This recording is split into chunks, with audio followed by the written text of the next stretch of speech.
నమస్తే, welcome to ETV Telugu news. వైసీపీపై ప్రజల్లో వ్యతిరేకత పవనాలు వీస్తున్నాయి. దీంతో వైసీపీ నాయకులు దాడులకు తెగబడుతున్నారు. ఇప్పటి వరకు ఇచ్చిన పథకాలకు గుర్తు చేస్తూ లబ్ధిదారులపై ఒత్తిడి తెస్తున్నారు. వారి మాట వినని వారిపై భౌతిక దాడులకు తెగబడుతున్నారు. ఇప్పటికే వాలంటీర్లు ఎన్నికల ప్రచారంతో సహా ఇతర వ్యవహారాల్లో జోక్యం చేసుకోవద్దని న్యాయస్థానం సూచించింది. అదేవిధంగా ఎన్నికల కమిషన్ హెచ్చరికలు సైతం తుంగలో తొక్కి వైసీపీ నాయకులు వ్యవహరిస్తున్న తీరు ప్రజాస్వామ్యానికి గొడ్డలు పెట్లా తయారై ఇటువంటి ఘటనలు పునరావృతం కాకుండా పోలీసులు, ఎన్నికల అధికారులు కఠినంగా వ్యవహరించాల్సిన అవసరం ఎంతైనా ఉంది. నర్సీపట్నం నియోజకవర్గం గోలుకొండ మండలం చీడిగుమ్మలలో సోమవారం రాత్రి చోటు చేసుకున్న ఘటనలో మహిళా వాలంటీర్ రేషన్ వెహికల్ నిర్వహిస్తున్న ఆమె భర్త కలిసి సోదరుడు అని చూడకుండా దళిత వాడలో నివసిస్తున్న కుటుంబంపై దాడికి పాల్పడ్డారు. ఈ దాడిలో తల్లిదండ్రులు సైతం భౌతిక దాడికి దిగడంతో బాధితుడికి తీవ్ర గాయాలై ప్రభుత్వ ఆసుపత్రిలో చికిత్స పొందుతున్న ఘటన తీవ్ర సంచలనం కలిగించింది. ఈ ఘటనపై బాధితుల ఫిర్యాదు మేరకు కేసు నమోదు చేసేందుకు పోలీసులు నిర్ణయించారు.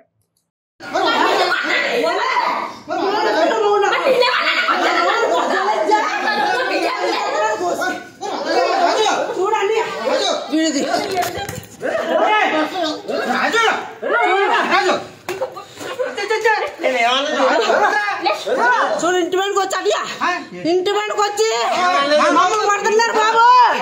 అమ్మ బాబు ముగ్గురు దోశలు ఇంటికి వచ్చారు బాబు. అమ్మ బాబోయ్ అమ్మ బాబోయ్ అమ్మ లెంచుందే లెంచుందే అమ్మోయ్.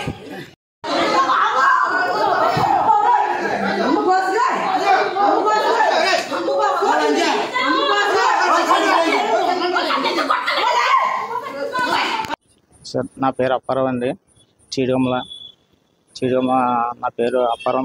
నా రుషి మా ఆవిడ పేరు. ఇంటికాడ మా ఆవిడ ఇంటికాడ పని చేసుకుంటున్నాం. వాలంటీర్ అలా ఆయన ఇద్దరు వచ్చి మేడం మీదకి వచ్చి ఇలాగ వైఎస్ఆర్ ఓట్లు వేయమని చెప్పారు సార్.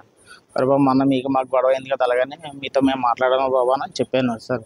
అలా కాదు, మీ ఆవిడకి జాబ్ వచ్చింది కదా, వాలంటీర్ కదా, మీ జాబ్ వచ్చింది కదా, గవర్నమెంట్ జాబ్ వచ్చింది కదా, ఓట్లు వేయమన్నారు. అలాగే నా పని చెప్తే అందరూ వేస్తారు కదా, మీ వీధిలో వాళ్ళందరూ అలాగని చెప్తే మీకు మాకు సంబంధం లేదు, మీకు మాకు గొడవ అయినప్పుడు మీరు మాట్లాడతారు అని చెప్పడం జరిగింది సార్. చెప్పిన తర్వాత మెట్ల నుంచి ఇద్దరు భార్య భర్తలు వచ్చి పట్టడం జరిగింది. వాళ్ళతో పాటు మా నాన్న మా అమ్మగారు కూడా వచ్చి నన్ను కలబడి పట్టడం జరిగింది.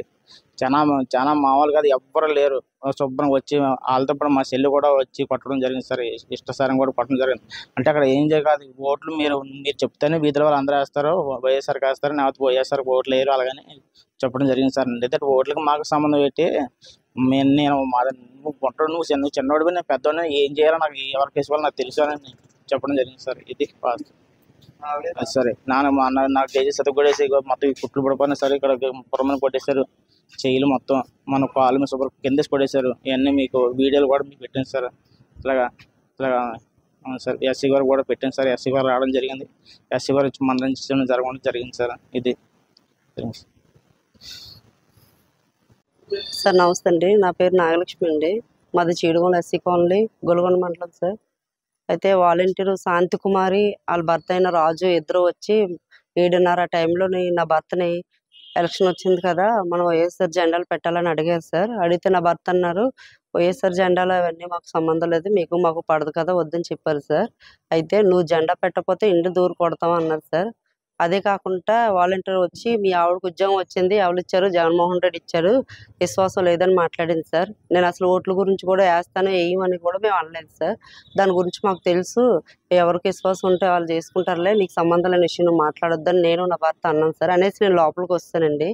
వచ్చేసి డోర్ వేసుకోగా మళ్ళీ వాళ్ళ భర్త వాలంటీర్ శాంతి కుమారి వచ్చి మా ఇల్లు కొట్టి ఇంట్లో దూరి నా భర్తను జిట్టెట్టుకొని బయట లాక్కెళ్ళిపోయారు సార్. ఎవరితో చెప్పుకోండి, దిక్కున్నతో చెప్పుకోండి, కమిషనర్ కాదు ఎవరు చెప్పుకున్నా కూడా మాకు భయం లేదని అన్నారు సార్. ఇంకా నాకు భయపడి వీడియోలు తీసానండి. నాకు 1.5 ఇయర్ బ్యాకే సర్జరీ అయింది సార్, బ్రెయిన్ సర్జరీ అయ్యింది. అందుకని నేను భయపడి ఆ గొడవలోకి కూడా వెళ్ళలేదండి, బయట ఉండిపోయింది సార్. నా భర్తను అయితే చాలా ఇష్టాసారంగా కొట్టేశారు సార్. 2 పళ్ళు కూడా ఊడిపోయండి. చాలా దౌర్జన్యం చేస్తుంది సార్ శాంతి కుమారి వాలంటీర్. వాళ్ళ భర్త ఏమో బియ్యం దాంట్లో పనిచేస్తారండి, ఆయన రేషన్ బండిలోని. ఆయన కూడా చాలా దౌర్జన్యంగా ఇంట్లో కత్తులు ఎట్టుకొని వచ్చి చాలా భయాందోళన చేశారు సార్ మమ్మల్ని. దీనికి మీరు ఏం న్యాయం చేస్తారో న్యాయం చేయండి సార్. పార్టీలతో కానీ మాకు ఎలక్షన్తో కానీ మాకు ఎలాంటి సంబంధం లేదు సార్. అసలు మేము పార్టీ జోలికే వెళ్ళలేదండి. మాకు నచ్చిన వాళ్ళకి మాకు ఓటకుమని అయితే మా హక్కుగా ఎవరికంటే వాళ్ళకి వేసుకుంటాం ఒక్కటి అన్నాం సార్. వాళ్ళు అలా అంటే ఒప్పుకోవట్లేదు సార్, దౌర్జన్యం చేశారు సార్. మరి దీనికి ఏం న్యాయం చేస్తారో న్యాయం చేయండి సార్. ఇప్పుడు నా భర్తకి నా బిడ్డలకు కూడా ప్రాణహాని ఉంది సార్. వాళ్ళ నుంచి మొత్తంగా మేడ నుంచి వచ్చారు సార్, దొంగల్లాగా వచ్చారు సార్. డైరెక్ట్గా గేట్లోంచి రాలేదండి, మేడ మెట్ల నుంచి వచ్చేసి మేడలో దూకొచ్చి గొడవ పెట్టుకొని మమ్మల్ని ఇష్టాసారంగా కొట్టారు సార్. నాకు ఆపరేషన్ అయిన సంగతి కూడా వాళ్ళు తెలుసండి, అయినా కూడా నన్ను కూడా కొట్టేయడానికి చూసారండి.